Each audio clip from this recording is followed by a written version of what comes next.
Um lugar escondido no meio do mato. Foi planejado por Lúcio Costa no final da década de 60 para ser o centro metropolitano do Rio de Janeiro. Situado praticamente no centro do mapa da cidade, a Baixada de Jacarepaguá, uma região histórica que peço licença ao respeitável público para apresentar, sendo o único bairro com aeroporto próprio, embora a especulação imobiliária tenha forçado a barra para transformar em barra. Aqui é o único bairro que teve seu próprio autódromo. Aqui mesmo, nas margens da Lagoa de Jacarepaguá, o Autódromo de Jacarepaguá. Construíram o Parque Olímpico da Barra nas pistas de corrida e transformaram Curicica em Barra. Jacarepaguá significa Lagoa Rasa dos Jacarés, em Tupi-Guarani, e foi registrado nos livros de história como o Sertão Carioca. Hoje, o que sobrou do Sertão Carioca foram as roças das Vargens e do Pau da Fome, ambas regiões de mata, que abrigaram e ainda abrigam o legado da resistência afro-indígena através de quilombos e terreiros. Nesse mesmo local que ocorre a Feira da Roça de Vargem Grande, foi o ponto de encontro da segunda edição da caminhada ecohistórica rumo ao Quilombo Cafundá Esprogilda, promovida pelo Instituto Histórico da Baixada de Jacarepaguá. O Júlio Dória é um dos fundadores do Instituto ao lado de seu irmão Renato Dória, também professor de História. O Renato foi da minha sala na escola, onde estudou o Hélio Tavares também, que hoje é especialista em agroecologia e sistemas agroflorestais. Eu, como o restante do grupo, cheguei atrasado. O nosso grupo foi bem grande, e durante a trilha pelos atrativos históricos e naturais da vertente sul do maciço da Pedra Branca, uma das maiores florestas urbanas do planeta, tivemos algumas paradas para nos apresentarmos um pouco dessa ecohistória. Há duas maneiras de chegar no Quilombo Cafundá Esprogilda, pela trilha ou de carro ou moto por uma estrada esburacada. O quilombo é realmente no Cafundó, e se é distante hoje, imagina no período colonial.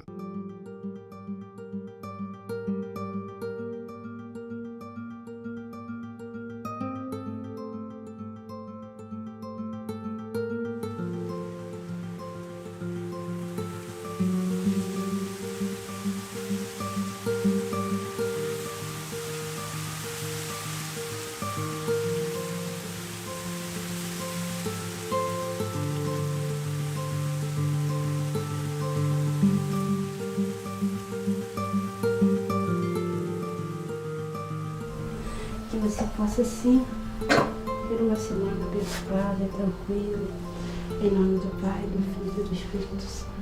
Pronto. Sim, bom. Esse aqui é o altar da minha avó, que deve ter praticamente... Eu já não lembro da minha avó rezando, então eu lembro de quando nascer, meu avô tinha morrido já, então eu estou com 58 anos, e praticamente... vamos dizer assim, 158 anos atrás tinha-se esse altar. Ele estava muito velhinho, então ele já passou por um restaure, né? Eles já restauraram ele, já mudou alguma coisinha nele, mas muito não. E ali é a foto da minha avó, minha mestra, né? Aquela era a Astrogilda. Aquela lá é a Astrogilda. Ela era a nossa avó. Tinha assim, a reza toda que eu lembro, de destroncado, de quebradura, de cobreiro, né? Eu vi meu tio Pingo, muitas vezes eu vi ele fazer também. Vi minha tia Nata, que era a mãe da Tati, da Catarina. Tia Nata fazia muito isso. A Astrogilda rezava, né? Então a Astrogilda rezava com os galinhos. A Astrogilda tinha um centro, né, que ela atendia lá, que era um centro de mesa branca que eu não conheci, tá? Eu não conhecia esse espaço, eu lembro de mamãe contar. E meu avô psicografava em receita de erva. Diz que ele colhia, tinha as tenturas, ele psicografava aquelas receitas e entregava para as pessoas. Ó, esse remédio é bom para isso. E ele tem um livro, esse livro tem até hoje lá. Ele tem um livro na qual esse livro tem o corpo humano, como se fosse um livro de médico.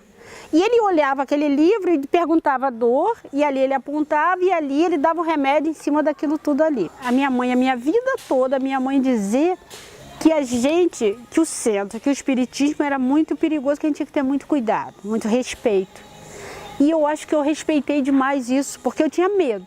Quando falava do espiritismo, eu tinha medo por lembrar da minha mãe falar aquilo todo. E aí, eu sempre estava lá, eu ia na igreja católica, mas eu queria saber sobre o espiritismo. Ia na igreja, mas eu queria saber. E hoje eu tenho me aprofundado mais nisso, tá? Hoje eu tenho procurado, hoje eu tenho lido mais. Hoje eu já tenho uma outra consciência disso tudo e eu pretendo resgatar isso também. Eu sinto assim, aquela energia como se me protegesse ali. Como protegeu a gente a vida toda, de ter criado ali e de ter essa força, né? Porque eu digo que a minha força toda vem disso tudo. A gente viveu aqui sempre como quilombo, só que a gente não era visto igual a gente é hoje. Eu sempre vi meu pai, eu falei pra você, da minha avó, fazendo as panelas, tendo um monte de gente nas casas e nunca foi uma pessoa lá e dizia assim, Astrogilda, eu quero bater um papo, quero gravar com você. Essa comunidade ela só existe hoje porque há 200 anos os nossos antepassados, os nossos ancestrais resistiram. E a gente vai permanecer resistindo, criando, não apenas se defendendo, mas construindo, criando o novo, como nós criamos a escola esse ano. E vamos construir outras coisas, vamos criar outras coisas. Seguindo aquela média clássica, sem permanentemente topar com a encruzilhada, consigo ser universal filmando do meu quintal. Aqui, na altura da Praça da Maconha, encontramos a encruzilhada das Estradas do Engenho Velho com a Cafundá, dois nomes simbólicos na luta entre a escravidão e a liberdade. Em ambas as ruas, nós encontramos terreiros, assim como nas margens das matas de Jacarepaguá se encontram muitos terreiros, núcleos civilizatórios, assim como em todo o Rio de Janeiro e Brasil. Porém, eu acho que não há na história outro quilombo como o quilombo Cafundá Astrogilda, que melhor representa essa fusão de quilombo e terreiro. Como esse é um documentário, ou seja, um registro através de filme, me interessa filmar as encruzilhadas da história tão presentes na paisagem de Jacarepaguá e tão ausentes na produção de narrativas. Nos Tempos do Imperador, foi uma novela que gerou polêmica porque um diretor branco, Vinícius Coimbra, teria sido racista com as atrizes Dani Ornelas, Roberta Rodrigues e Sinara Leal. Nos Tempos do Rei Zumbi, seria um título interessante para a Globo ou a Record produzir uma teledramaturgia sobre a potência quilombola, ou uma produção ambientada nos estúdios do Polo Cine, uma vez que esses 3 estúdios são sediados em Jacarepaguá e ainda não tiveram oportunidade de entrar para a história ao difundir uma narrativa dialética e tudo que foi produzido sobre a escravidão. O Laboratório de Narrativas Negras e Indígenas para o Audiovisual, LANANI, cujo objetivo é promover a diversidade na criação artística e incentivar a produção de narrativas potentes e criativas de roteiristas negros e indígenas, suprindo uma incompreensível lacuna da nossa produção audiovisual. Como diz a nossa diva Léa Garcia, é uma virada de chave. Hoje, Léa vê com satisfação as transformações do mercado artístico. Diz que a saída para uma mudança profunda é aquela em que os negros sejam não apenas sujeitos, mas realizadores. Destaca a importância de autores negros contarem o que vivenciam e de produtores e diretores pretos imprimirem seu olhar. Nesse sentido, tive a oportunidade de realizar uma entrevista com ela, onde a rainha nos conta sobre ter reescrito suas falas para uma novela da Globo. Você falasse sobre a novela Marina, de 1981, da Rede Globo. Você fez uma professora numa escola de classe média e pediu para modificar o texto após solicitar uma reunião do Instituto de Pesquisa e Cultura Negra, IPCN. Foi isso. Naquele tempo eu fazia parte da diretoria do IPCN e a novela ela enfocava a história de uma professora de história no Colégio Granfino e de uma filha também que estudava nesse colégio. E a filha se apaixonou por uns rapazes brancos, granfinos, ricos. E então, e começou a se sentir discriminada e sofrer problemas, lógico, né, de discriminação racial dentro da escola. E essa professora, então, começa a falar sobre uma página do Brasil para ela, que é justamente a página de Quilombo dos Palmares. Só que o texto que me chegou às mãos era um texto que não estava condizia com o que nós realmente, com a nossa visão com relação à história de Zumbi dos Palmares. Eu cheguei junto ao Errol Bossando, que era o diretor da novela, e pedi a ele se eu poderia fazer uma modificação no texto, porque aquele texto realmente não estava condizendo com a nossa visão, com realmente o que se passou dentro do quilombo. E ele estava enfocando muito a história oficial, né? E que não nos favorece, né? E então, ele perguntou para mim que eu deveria solicitar a pesquisadora, que era a Ana Maria. Eu perguntei a Ana Maria, ela disse que sim. Levei ao IPCN e, juntamente com a Mauri, nós fizemos um trabalho que eu voltei aos estudos, apresentei o Herbal, ele concordou e eu fiz. Esse texto eram 2 páginas e eu fiz de cor, sem corte, sem nada. Na ocasião, eu estava com memória maravilhosa. Então, eu fiz esse texto, fui aplaudida ali dentro do estúdio por todos os técnicos que estavam lá. Agora, o mais triste é que as pessoas realmente do movimento negro não comentam muito isso, entendeu? Eu tenho as minhas reclamaçõezinhas, às vezes, com as pessoas que estão empenhadas em lutar, em trabalhar dentro, visando essa questão do negro, né? Porque foi um momento muito importante que eu fui de encontro a um diretor da TV Globo, tá entendendo? Fui falar com uma pesquisadora, fui modificar um texto que realmente que se tornou um texto para a nossa visão, para a realidade dos fatos que realmente aconteceram. E poucas vezes esse trabalho foi comentado. Em Jacarepaguá, embora apagado do imaginário de sua população, a luta do quilombismo versus colonialismo resiste ao tempo. Este bairro, que de acordo com uma tese do historiador Júlio Dória, foi conhecido como a Terra das 11 Fazendas, ainda existe em seu espaço algumas paisagens do período colonial. Há o exemplo da Fazenda da Baronesa da Taquara, a Fazenda do Engenho d'Água, e as ruínas da Fazenda do Rio Grande. Francis Walter Heim, pai do compositor Francis Heim, foi o último dono e é uma escola que leva seu nome, ao lado da Igreja do Rio Grande. Aliás, a Igreja Católica sempre esteve ao lado dessas fazendas escravocratas. Enquanto que o quilombismo é escamoteado da história, o colonialismo é bem presente, conforme podemos encontrar nos nomes das placas de ruas, nas arquiteturas das igrejas europeias abençoando, em nome de Deus, as fazendas escravocratas. Ainda presente em Jacarepaguá, não à toa, aqui foi a segunda região mais próxima da colônia, sendo conhecida como Terra dos 11 Engenhos.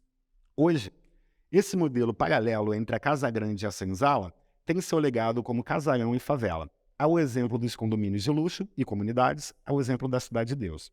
Como podemos sair da grande noite? Certamente é fazendo essa ressignificação civilizatória, ao exemplo da Fazenda do Engenho Novo, que foi ressignificada como Colônia Juliano Moreira, em homenagem ao psiquiatra negro que revolucionou a psiquiatria e fez história ao se contraposicionar face ao racismo científico. Eu fui criado em Jacarepaguá. Como pode ver, eu sou um homem preto. Eu estudo o quilombismo. O Abdias Nascimento é uma grande referência que eu tenho. E, por coincidência, a primeira obra que eu li do Abdias Nascimento foi Os Orixás, os deuses vivos da África. Quando eu soube da história do Quilombo Cafundé Estrugilda, ele se chama Quilombo Cafundé Estrugilda porque a mãe de santo, a dona Estrugilda, tinha um terreiro onde é localizado hoje o Quilombo Cafundé Estrugilda. Era um terreiro de Umbanda e ele foi desativado em 1962. Conta-se uma lenda urbana que o pai Tertuliano foi um africano escravizado nas varrenãs, nas fazendas, e ele era cultuado. E essa entidade, ele baixava no terreiro da Dona Estrugilda. Através dessa lenda urbana, através da oralidade, foi a justificativa que a comunidade Quilombo Cafundé Estrugilda recebeu a certificação da Fundação Cultural Palmares em 2014, através do então presidente Wilton Cobra, o Cobrinha. Quando eu soube dessa história, eu fiquei impressionada porque, assim, aqui em Jacarepaguá nós temos diversos terreiros de Umbanda, como esse aqui que nós temos, diversos terreiros também de Candomblé, outros quilombos também, como o Quilombo do Camorim. Nós temos também o Quilombo Aquilá também, que agora se encontra no Curupaiti. E aqui, assim, no Rio de Janeiro, certificado, nós temos 5 quilômetros. 2 desses quilômetros estão aqui em Jacarepaguá, que é o quilombo do Camorim e o quilombo Cafundás Trujildas. Temos também o da Dona Belina, que é em Campo Grande, que é do outro lado do Parque Estadual da Pedra Branca. O quilombo do Camorim fica na Pedra Branca e o quilombo Cafundás Trujildas também. Temos o quilombo do Sapopã, da Lagoa e o quilombo da Pedra do Sal. Então, quando eu soube dessa história do quilombo Cafundás Trujildas, eu achei muito interessante, porque dentro de todos esses quilombos que nós temos no Rio de Janeiro e no Brasil também, pelo menos até onde eu sei, nenhum desses quilombos tem essa encruzilhada entre terreiro e quilombo. Então eu resolvi fazer esse documentário para contar esse registro. Mas assim, não é só um registro através de um quilombo em Jacarepaguá. É através de uma encruzilhada entre um terreiro e um quilombo, mas também dialogando também de uma forma, dialogando, que eu falo, de uma forma contraditória e dialética também, ao imaginário social que é construído nesse bairro. Então, os terreiros de candomblé e umbanda e os quilombos são territórios negros e são territórios também de fazer uma ressignificação civilizatória do negro, contando a partir do seu protagonismo, do seu ponto de vista ativo e saber quem nós fomos antes do período da escravidão e quem nós poderemos ser no momento presente e de construção de futuro também. Então, é uma construção civilizatória, pensar o terreiro e pensar o quilombo também. E com esse filme eu faço essa encruzilhada do pensamento de terreiro e o quilombismo. O pensamento, eu diria, de terreiro, eu vou me referir a ele como pensamento nagô, embora as pessoas olhem os bantos, mas o pensamento nagô, para mim, tem uma constelação própria, valoriza, ao invés do sentido e do tempo, valoriza o espaço e a força. Não é a força física, é a potência, o axé, quer dizer, o poder de fazer, o poder de realizar. Onde tem poder de realização, isso é valorizado pela cultura nagô. Para as lideranças negras, para as lideranças, porque os escravos que vieram aqui na Bahia, os últimos grandes levas de escravos eram de quê? Eram de sacerdotes, eram de guerreiros, eram filhos de reis e rainhas, não eram analfabetos, né? Era gente que tinha um know-how, inclusive industrial, na Nigéria. Então, essa gente precisava se territorializar aqui, a liderança, porque não havia mais possibilidade de tomar o território pela guerra, pela força das armas, pela revolta. Então, o terreiro de candomblé não é uma instituição, uma coisa apenas religiosa. Eu diria que não é nem religiosa. Eu falo mais de religiosidade do que de religião. É uma forma de continuidade, uma forma de persistência de um modo de vida e de um modo de pensar.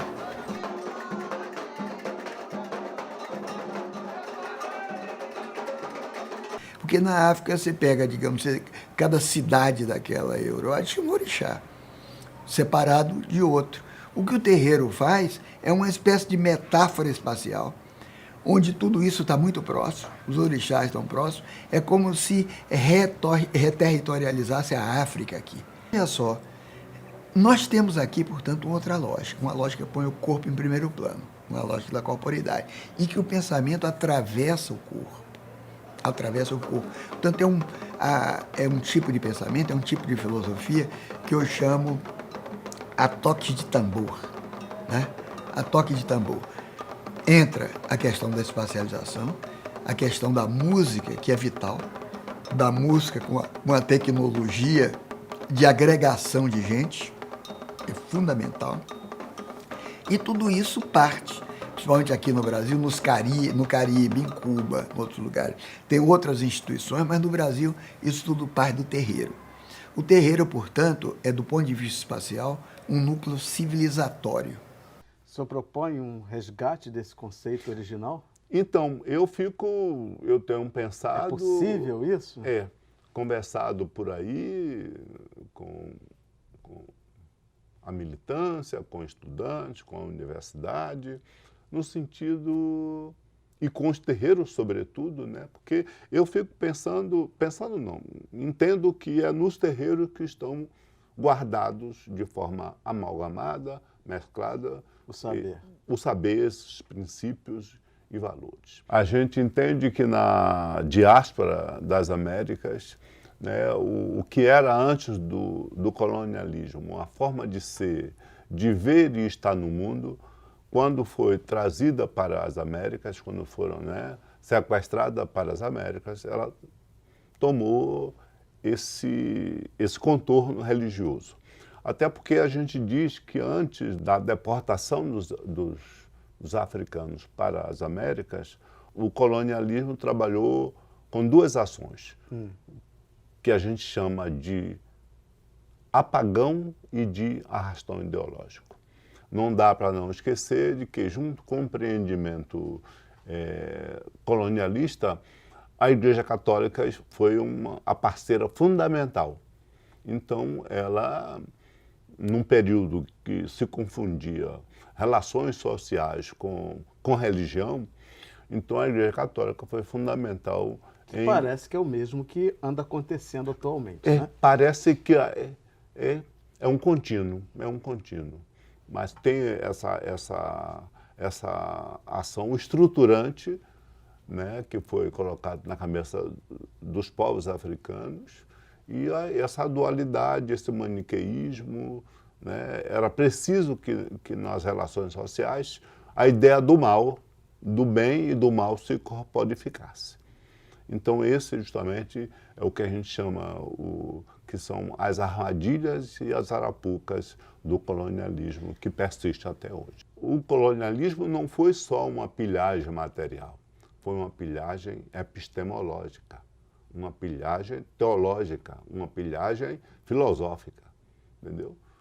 Pegou tudo, se subtraiu, reformulou e empurrou goela abaixo como algo novo, como verdade. Como verdade inerente a essa forma, essa visão de mundo que é judaico-cristã, etc. e tal. Como é que a gente sai disso? É tomando consciência do que éramos, do que nos tornaram e do que poderíamos vir a ser.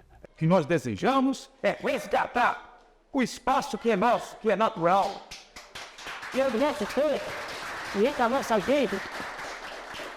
Aqueles que aqui chegaram e construíram essa nação. Que foi o negro. As nossas raízes individuais, estruturais, éticas, têm que permanecer. Agora, essa unidade política, que é essa união pode ser de umbanda, pode ser de candomblé, pode ser do que for, é necessária. Porque senão nós somos inimigos, nós teremos os nossos princípios. Aí nós passamos a estabelecer dois pontos. Existe os inimigos externos e existe os inimigos internos. Esse é o pior e que eu realmente não sei como entender isso.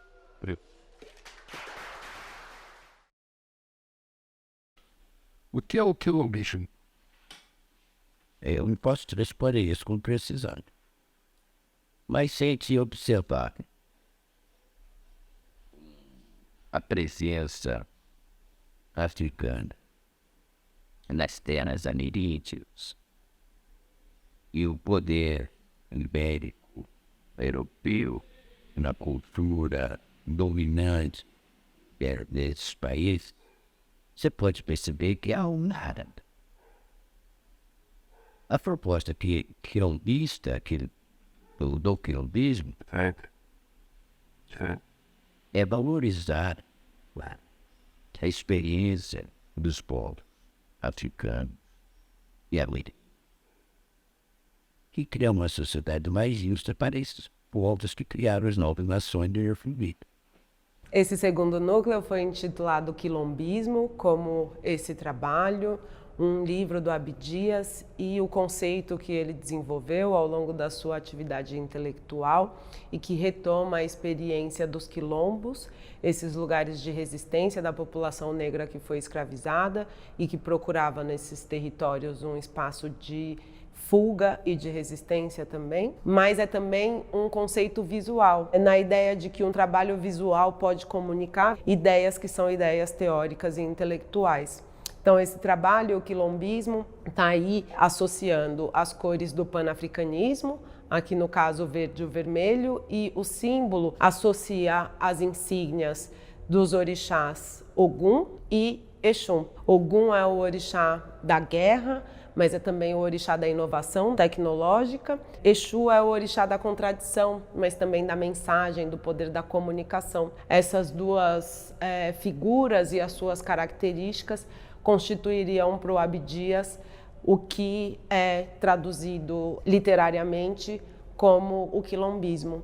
Esse núcleo toma como partido, então, essa ideia da flâmula, da bandeira, como uma característica para repensar a relação de povos marginalizados com o Estado-nação e apresenta várias outras bandeiras, entre elas essa Oke-Oxóssi. Em Oke-Oxóssi a gente vê a bandeira do Brasil, ela apresenta a saudação a Oxóssi, que é o orixá caçador, né? Oke, Oke, Oke, que é uma redução da expressão Oke-Arô, e o arco e flecha de Oxóssi serve para cortar essa bandeira de maneira central e para rotacionar a bandeira também para cima, nos fazendo questionar o que seria do Brasil sem essa presença afro-brasileira. O quilombismo traz a experiência histórica dos quilombos que estavam em todo o território de todo o período colonial do Brasil, mas também nos palenques, os clubes, dos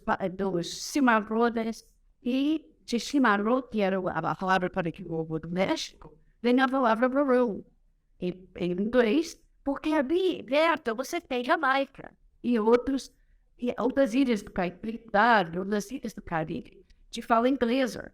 Então, Baru Society passou a ser a palavra inglesa para dizer esse mesmo fenômeno. Então, é um fenômeno para além do Brasil, assim como a afrocentricidade é um fenômeno para além dos Estados Unidos.